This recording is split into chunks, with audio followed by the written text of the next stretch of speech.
took. And by the age of 17, I was a runaway. I left home. And when I ran away from home, I had $26. And the reason I was dancing in all these little clubs is because I had to pay my bill. Lola Falana's journey was marked by both brilliance and hardship. She was banned from The Tonight Show after openly speaking about racism in Hollywood, a move that angered NBC executives who vowed she would never be invited back. That decision effectively derailed her career. Then, in 1987, tragedy struck again. Lola woke up one morning unable to move the left side of her body. Multiple sclerosis had attacked without warning. But rather than accept defeat, she fought back with relentless faith and determination. When she could no longer walk, she crawled. She prayed daily and later described what she experienced as nothing short of a miracle. What followed was an unexpected transformation that changed the course of her life. Lola was born into a world where survival was far from guaranteed.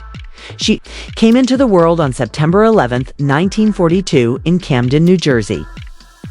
As the third of 6 children in a bustling, modest household, her father Bennett had emigrated from Cuba, served proudly in the U.S. Marines, and later worked as a welder to provide for the family.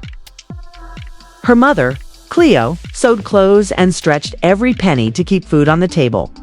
Life was difficult, but their home was filled with something money couldn't buy: music, dance, and stories that gave young Lola the ability to see beauty in the middle of struggle.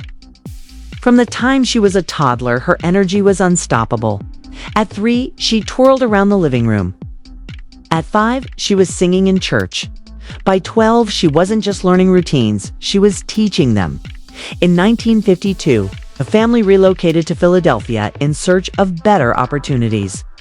Lola seized that chance and threw herself into the arts. She studied piano, violin, and dance with relentless focus. By day, she attended school.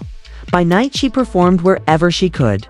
She blended gospel with tap, jazz with Afro-Cuban rhythms, creating a style that was completely her own, something raw, electric, and unforgettable. But not everyone believed in her dreams. Right before graduation, Lola made a decision that shocked her entire family.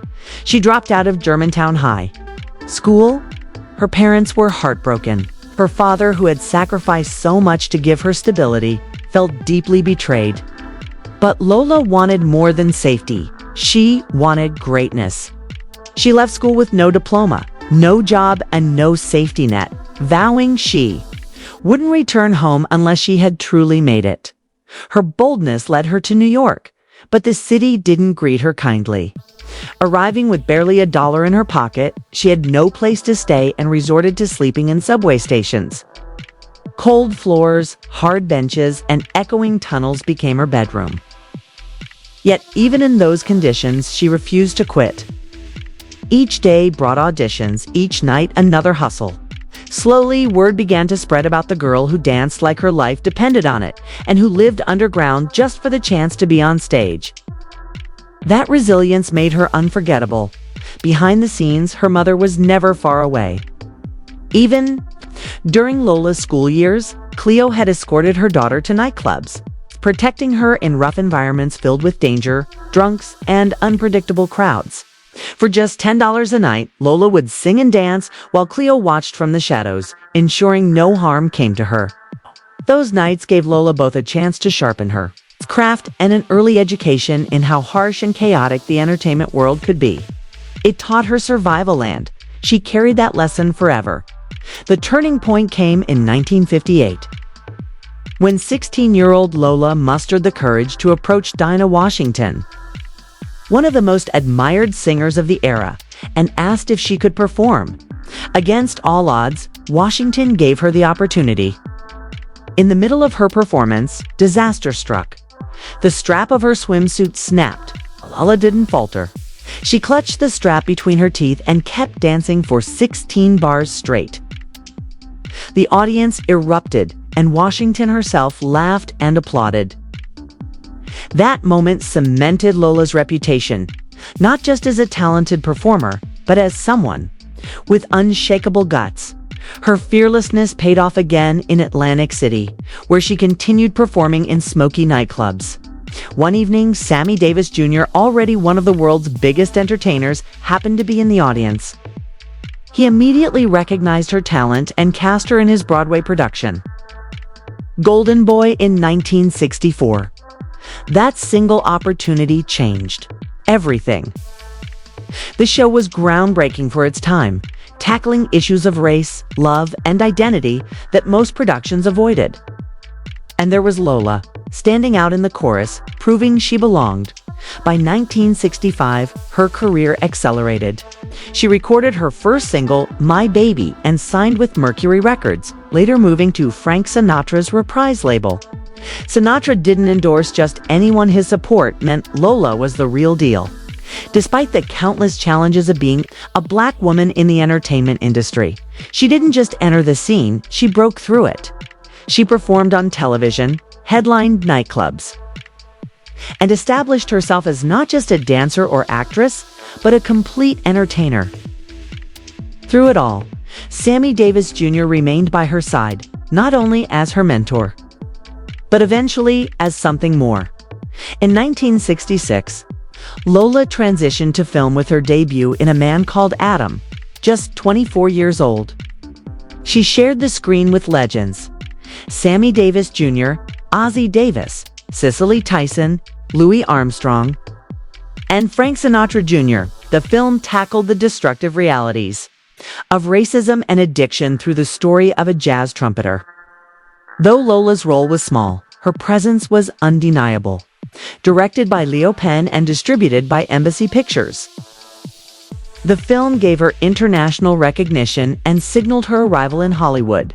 That same year, Lola made a daring move. She relocated to Italy. While many American stars stayed in familiar territory, she sought out places where doors opened wider. Within a year, she was fluent in Italian, not only speaking it, but also performing in it. Between 1967 and 1968, she appeared in 3 Italian films, including Lola Colt, a spaghetti western where she starred as the Lida gun-wielding, fearless black heroine in a genre that almost never featured women of color, let alone as protagonists. Audiences couldn't look away. Lola also captured Italy's heart on television, performing regularly on Sabato Sera alongside Italian music icon Mina. Their chemistry was electric.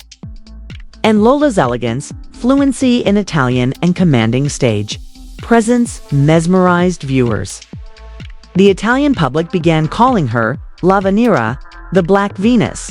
The nickname reflected both her beauty and her uniqueness. She was unlike anything they had seen before. For the first time, Italian media not only welcomed, but celebrated a black woman as a star. She went on to win Performer of the Year twice, graced magazine covers, and became the face of advertising campaigns. It was more than fame. Lola was shifting cultural perceptions, showing that black women could command the spotlight in Europe as powerfully as anywhere else. Her success spread quickly across the continent. Crowds in France, Spain, and the UK came to see her perform, and her career became a blueprint for other black entertainers considering opportunities abroad.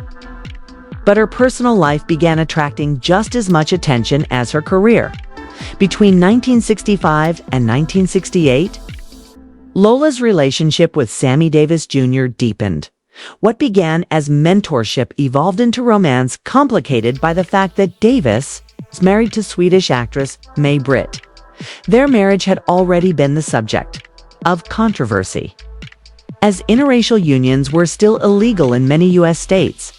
The growing bond between Davis and Lola pushed boundaries even further.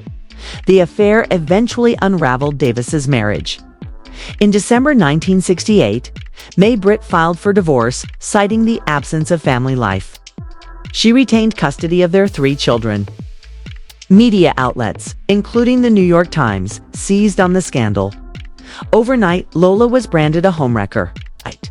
The height of their relationship, Davis had even rented her a suite at London's Playboy Club, where celebrities, journalists, and friends including Altovise Gore who would later become Davis's wife, witnessed their closeness firsthand.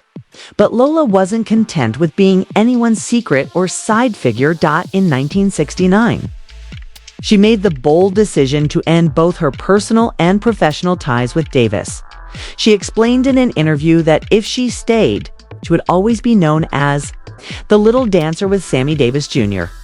She wanted to be recognized on her own terms. That same year, she starred in The Liberation of L.B. Jones, a daring film that tackled racial violence in the American South. Her performance earned her a Golden Globe nomination, proving she was more than a supporting act. She was a force in her own right. Even so, the whispers followed her. To many in Hollywood and Las Vegas, she remained the woman who had broken up Sammy Davis Jr.'s marriage. Some claim she even mentored Altavice Gore, Davis's future wife, in the entertainment world. No matter how high she climbed, the gossip trailed close behind. But Lola pressed forward, letting her skill, charm, and relentless work ethic carry her. By 1970, she had fully broken into Hollywood with her role as Emma Jones in The Liberation of L.B. Jones. It wasn't just another acting job, it was a statement.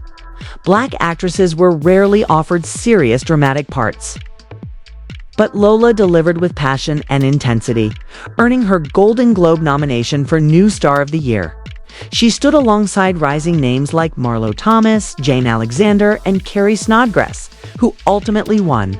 Still, Lola's nomination was groundbreaking. It forced the industry to acknowledge her talent at a time when opportunities for Black women were painfully limited.